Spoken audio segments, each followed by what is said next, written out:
আপনাদেরকে আজকে একটা আমল বলে যাব। আমার আলোচনার শেষ পর্যায়ে একটা ছোট্ট আমল বলে যাব। এই আমল যদি আপনারা ঠিকমতো করেন, পৃথিবীতে কে আছে যে শিল্পপতি হতে চায় না? কে আছে টাকাওয়ালা হতে চায় না? কে আছে সমাজে ইজ্জতওয়ালা হতে চায় না? কে আছে সমাজে প্রভাব প্রতিপত্তি ওয়ালা হতে চায় না? আল্লাহর রাসূল বলেছেন, তারা যদি এই আমল করে, ইন্তেকালের আগে আল্লাহ তাকে সমাজে সম্পদশালী বানায়া, শিল্পপতি না বানায়া, আল্লাহ তাকে দুনিয়ার জমিনে ইজ্জতওয়ালা না বানায়া, তার সকল দোয়া কবুল না করে আল্লাহ তাকে কবরে দিতে দিবেন না। সুবহানাল্লাহ বলেন। এই আমলটা আমি বলে দিব। যে আমল করলে রোগ হবে না, যে আমল করলে ক্যান্সার হবে না, যে আমল করলে প্যারালাইসিস হবে না, যে আমল করলে আল্লাহ টাকাওয়ালা বানাবি, বিশ্বাস হয় না? আরে নবীজি তো বহুতরে বানাইয়া দিছে এভাবে। যে আমল করলে হাত উঠাবার আগে দোয়া কবুল। আমি আমলটা সংক্ষেপ করে বলে দেব। ছোট্ট একটা আমল করলে জীবনের সব দোয়া, যে ছোট্ট একটা আমল করলে জীবনের সব চাহিদা, যে ছোট্ট একটা আমল করলে জীবনের সব চাওয়া আল্লাহ কবুল করে দিবেন। সুবহানাল্লাহ বলেন। আওয়াজ কমায় দিয়েছেন মানে মেরাইকা দিব। সুবহানাল্লাহ বলেন। এই ছোট্ট আমলের নাম হচ্ছে আস্তাগফিরুল্লাহ। একটা শব্দ, আর কিছু না। আমি লম্বা আস্তাগফিরুল্লাহ বলতেছি না, শুধু আস্তাগফিরুল্লাহ। কেমনে কেমনে ওটা বুঝাই দিচ্ছি। শুধু একটা শব্দ, আস্তাগফিরুল্লাহ।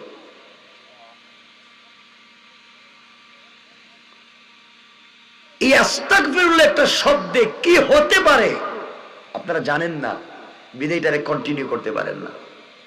শুনেন, আমি সংক্ষেপ করে বলে দিই। আমার মুসলমান বন্ধুগণ, এই দুনিয়ার জমিনে আল্লাহর একজন বুজুর্গ আলেম ছিলেন,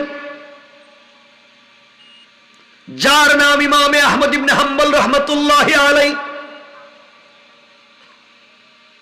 ইমাম আহমদ ইবনে হাম্বল রাহমাতুল্লাহি আলাইহি এত বড় বুজুর্গ ছিলেন, পৃথিবীতে প্রসিদ্ধ চারটা মাযহাবের এক মাযহাবের বাণী যিনি, হানাফি মাযহাব, শাফিঈ মাযহাব, মালিকি মাযহাব, হাম্বলি মাযহাব। এই হাম্বলি মাযহাবের বাণী যিনি, তার নাম ইমাম আহমদ ইবনে হাম্বল। পৃথিবীর জমিনে সব থেকে বড় হাদিসের কিতাব যেটা, যার মধ্যে 40,000-এর বেশি হাদিস আছে, এই হাদিসের কিতাবের নাম মুসনাদে ইমাম আহমদ ইবনে হাম্বল। এই মুসনাদে ইমাম আহমদ ইবনে হাম্বল, ইমাম আহমদ ইবনে হাম্বলের লেখা। আমার বন্ধুগণ, এত বড় আলেম যিনি আমার নবীজিকে জিন্দা থাকতে 99 বারের মতো স্বপ্নে দেখেছে।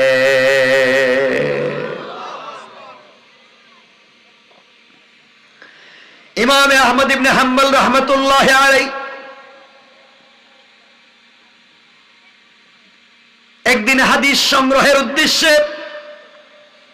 দ্বীনের দাওয়াতের উদ্দেশ্যে বাড়ি থেকে বের হলেন। ইমাম আহমদ ইবনে হাম্বল এত বড় জবরদস্ত আল্লাহর ওলি ছিলেন, যিনি একটা রাত্রে কোরআনের একটা আয়াত থেকে 300-র উপরে মাসলা বের করতে পারতেন। কোন সুবহানাল্লাহ। দীর্ঘ পথ সফর করলেন, অনেক দূর পর্যন্ত পৌঁছে গেলেন। দীর্ঘ পথ চলে অনেক দূরে যাওয়ার পরে ইমাম আহমদ ইবনে হাম্বল দেখলেন কনকনে শীতের রাত্র, অন্ধকার রাস্তা, তিনি চিনবেন না কোথায় গিয়েছেন। ওখান থেকে যদি নিজের গ্রামে আবার ব্যাক করে আসতে হয়, পুরো রাত চলে যাবে, পরের দিন অর্ধেক চলে যাবে, তিনি আসতে পারবেন না। এই জন্য ইমাম আহমদ ইবনে হাম্বল রাহমাতুল্লাহি আলাইহি চিন্তা করলেন, তিনি একটা মসজিদে মাগরিবের সালাত আদায় করবেন। মাগরিব থেকে ঈশা পর্যন্তই মসজিদে বসে ইবাদত করবেন, তাসবিহ পড়বেন, জিকির করবেন। ঈশার নামাজের পরে মসজিদে বসে পড়বেন, ফজরের নামাজ ওই মসজিদে পড়বেন। সারা রাত এই মসজিদে কাটাইয়া দিবেন।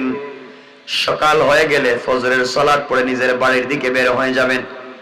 পুরা রাত্র মসজিদে তিনি ইবাদত করে করে তাসবিহ পড়ে পড়ে জিকির করে কাটাইয়া দিবেন। এই জন্য একটা মসজিদের কাছে পৌঁছে গেলেন।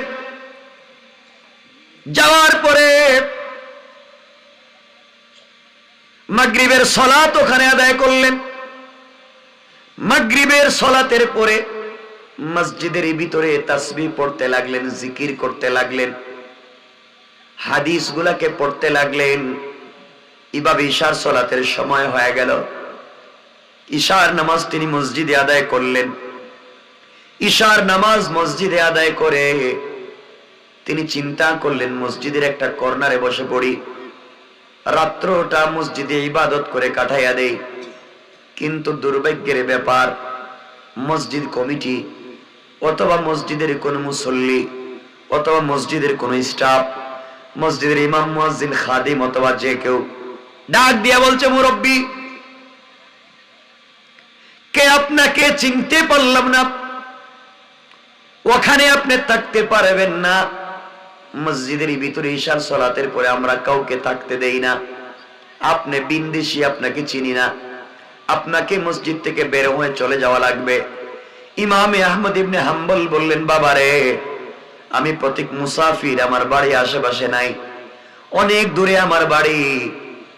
আমি এসেছিলাম ওই এলাকায় একটা কাজে, গভীর রাত্র হয়ে গিয়েছে, যাওয়ার কোনো জায়গা নাই, আমি রাত্রটা মসজিদে কাটাইয়া দিতে চাই, সকাল হয়ে গেলে আমি মসজিদ থেকে চলে যাব। সবাই ডাক দিয়া বলল, কে আপনাকে চিনলাম না,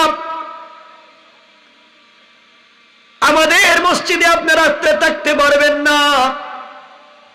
অনেক অনুনয় বিনয় করে বললেন, কেউ তার কথা যখন শুনল না, এক পর্যায়ে তাকে মসজিদ থেকে বের করে দিল।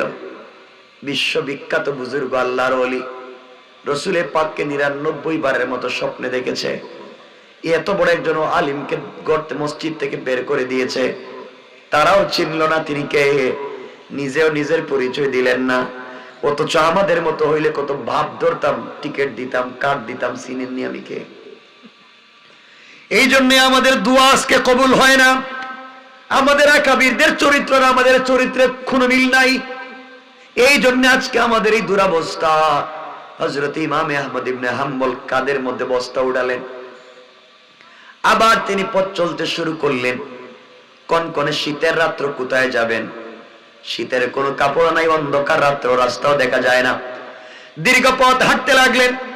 হাঁটতে হাঁটতে কিছু দূর যাওয়ার পরে তিনি দেখতে পেলেন বিশাল বড় একটা বাজার দেখা যায়, কিন্তু বাজারের সবগুলা দোকান বন্ধ। বাজারে যাওয়ার পরে তিনি চিন্তা করলেন এখন কোথায় যাব, কোন দিকে যাব। হঠাৎ করে তাকাইয়া দেখেন বাজারের মধ্যখানে গাছের গোড়ায় একটা ঝুপড়ি দোকান আছে, ওই দোকানটা খুলে আছে, আর একজন যুবক দোকানের ভিতরে বসে বসে রুটি বানিয়ে বানিয়ে বিক্রি করতেছে। তিনি চিন্তায় পড়ে গেলেন, এত রাত্রে পুরা বাজারের দোকান বন্ধ, আর এই যুবক গাছের গোড়ায় বসে বসে ঝুপড়ি দোকানে রুটি তৈরি করে, ব্যাপার কি? যাই তো, রুটি যেহেতু বানায়, চুলার ভিতরে আগুন আছে, আমি আগুন পোহাতে পারবো, শরীরটা একটু ঠান্ডার থেকে নিজেকে বাঁচাতে পারবো, দোকানের সামনে দাঁড়াইয়া দাঁড়াইয়া রাত্র কাটাইয়া দিব। যুবক যদি সারা রাত্র দোকান খুলে রাখে, আমি সারা রাত্র বসে থাকবো। এই বলে তিনি দোকানের পাশে চলে গেলেন, দোকানের সামনে চলে গেলেন। দোকানের কাছে গিয়া দোকানদারকে ডাক দিয়ে বললেন, বাবারে আমি পথিক মুসাফির, এই এলাকায় আমার বাড়ি নাই, দীর্ঘ পথ পাড়ি দিয়ে এলাকায় এসেছিলাম একটা জরুরি কাজে, একটা মসজিদে গিয়েছিলাম, সন্ধ্যার পরে দোকান খুলি, ফজরের সময় বন্ধ করে দেই, দিনের বেলা কোনো কাস্টমার আসে না, রাত্রবেলা রুটি তৈরি করি, কিছু কাস্টমারের কাছে বিক্রি করি, ফজরের আজান হয়ে গেলে দোকান বন্ধ করে দিয়ে চলে যাব। মুরব্বী, আপনি বুড়া মানুষ, আপনাকে চিনলাম না, কনকনে শীতের সময়ে আপনি দোকানের বাহিরে দাঁড়িয়ে কেন কষ্ট করবেন, আপনি দোকানের ভিতরে আসেন, বাকি সময়টুকুন আপনি আমার দোকানে কাটাইয়া দিতে পারবেন। ইমামে আহমদ ইবনে হাম্বল রাহমাতুল্লাহি আলাইহি যুবকেরা চরিত্র দেখে, ব্যবহার দেখে মুগ্ধ হয়ে গেলেন। দোকানের ভিতরে প্রবেশ করলেন। প্রবেশ করবার পরে আশ্চর্য কারবার তার চোখে পড়ল। আজীব এক ঘটনা দেখলেন। দোকানের ভিতরে গিয়ে তিনি দেখেন যুবকটা যখন খামির তৈরি করে রুটি বানাবার জন্য খামির বানায়, খামির বানাইতে পড়ে আস্তাগফিরুল্লাহ। খামির থেকে যখন বল তৈরি করে তখন পড়ে আস্তাগফিরুল্লাহ। বল থেকে যখন রুটি বানায় তখন জোয়ান পড়ে আস্তাগফিরুল্লাহ। রুটি তৈরি হয়ে যাওয়ার পরে যখন আগুনে দেয় পড়ে আস্তাগফিরুল্লাহ। আগুন থেকে নামাইয়া যখন রাখে পড়ে আস্তাগফিরুল্লাহ। কোন পাবলিক যখন তার কাছে রুটি কিনতে আসে যুবক পড়ে আস্তাগফিরুল্লাহ। রুটি হাতে ধরাইয়া দিয়া পড়ে আস্তাগফিরুল্লাহ। রুটি হাতে দিয়া টাকা যখন নিজের হাতে নেয় পড়ে আস্তাগফিরুল্লাহ। টাকা হাতে নিয়ে নির্ধারিত জায়গায় রেখে দেয় আস্তাগফিরুল্লাহ। ইমামে আহমদ ইবনে হাম্বল আশ্চর্য হয়ে গেলেন। যুবক শুধু আস্তাগফিরুল্লাহ বলে কেন? ডাক দিয়া তিনি বললেন, বাবা আমি তোমার কিছুই বুঝতে পারলাম না, তুমি কেন শুধু আস্তাগফিরুল্লাহ বলো আর কিছুই বলো না, ব্যাপার কি? যুবক বলতেছে, আঙ্কেল আপনি আমাকে চিনবেন না, আপনি বসে থাকেন, আমাকে আমার কাজ করতে দেন। এই আস্তাগফিরুল্লাহ পড়ে পড়ে আমি পৃথিবীতে যা পেয়েছি আমার মন বলছে এই পৃথিবীতে আর কেউ তা পায় না। তিনি বললেন, যুবক কি পেয়েছ? এবার যুবক বলছে, আঙ্কেল এই আস্তাগফিরুল্লাহ বলে ইবাদত করি, জিকির করি, একদিন দুই দিন না 32টা বছর হয়ে গিয়েছে। এতদিন থেকে আমি আস্তাগফিরুল্লাহ পড়ি। আস্তাগফিরুল্লাহ পড়ার বরকতে এই 32টা বছরে আমার বডিতে জ্বর সর্দি কাশির মতো কোনো রোগ হয় না। সুবহানাল্লাহ বলবেন না?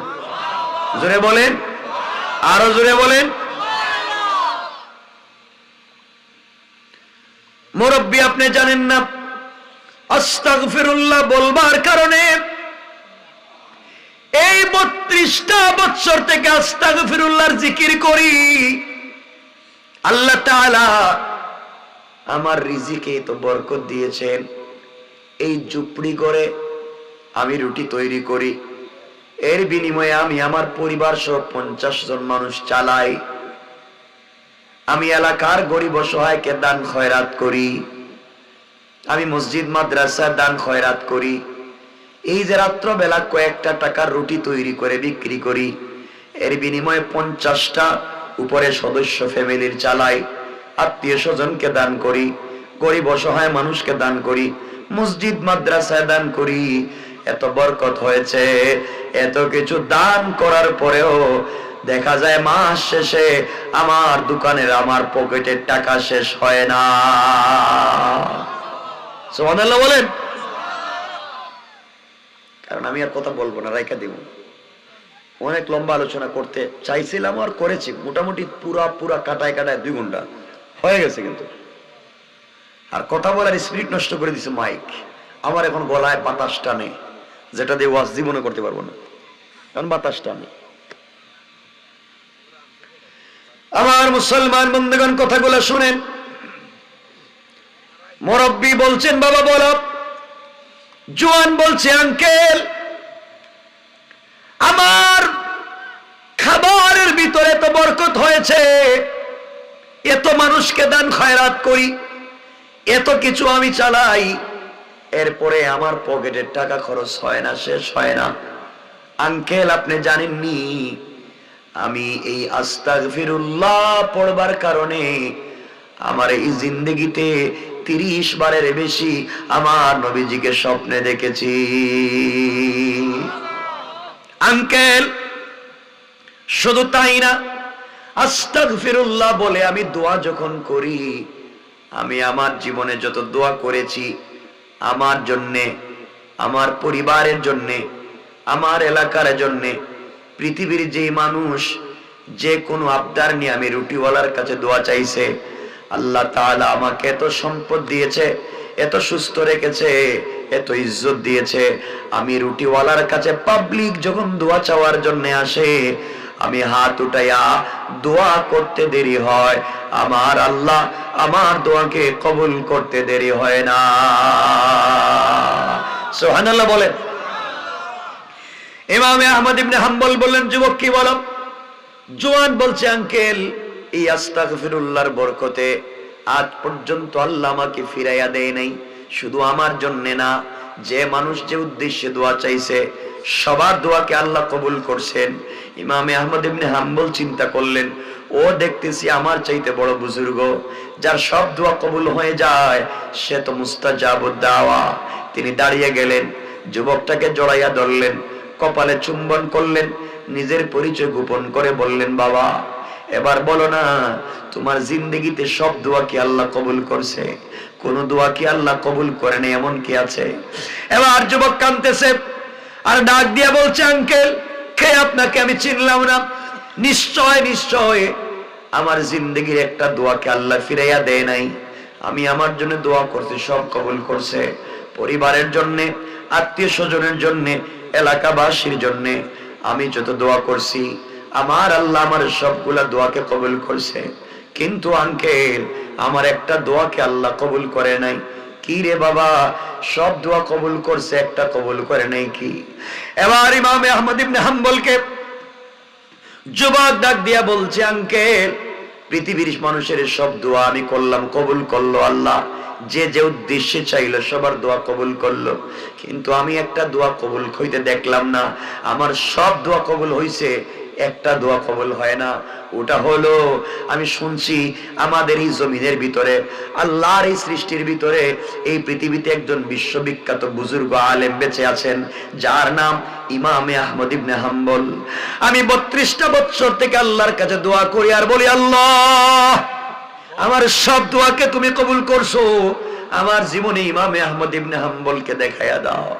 আমি তার কাছে যাব, তার সঙ্গে মুসাফা করব, তার কাছ থেকে আমি দোয়া নিব।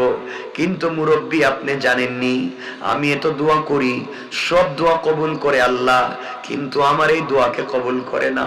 আমি ইমামে আহমদ ইবনে হাম্বলকে দেখতে চাই, এত বড় বুজুর্গ, আমি কেন তাকে দেখতে চাইব না? কিন্তু কেন জানি আমার আল্লাহ আমার দোয়াকে কবুল করে না। ইমামে আহমদ ইবনে হাম্বল আশ্চর্য হয়ে গেলেন, আহারে এই জন্যই কি আল্লাহ আমাকে এখানে আনছে?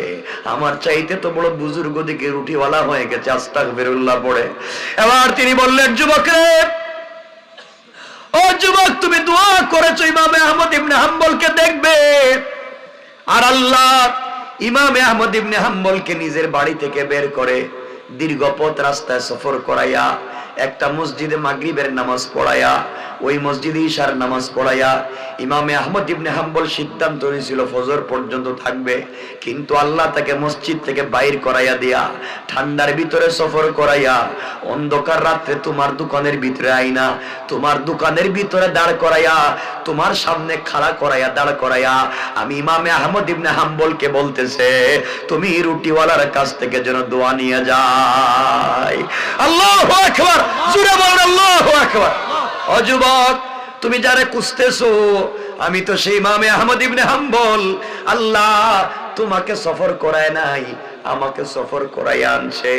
আমি বুঝতে পেরেছি বাবা, তুমিও আমার জন্য দোয়া করো। আস্তাগফিরুল্লাহ পড়ে জীবনে যা পাইছো।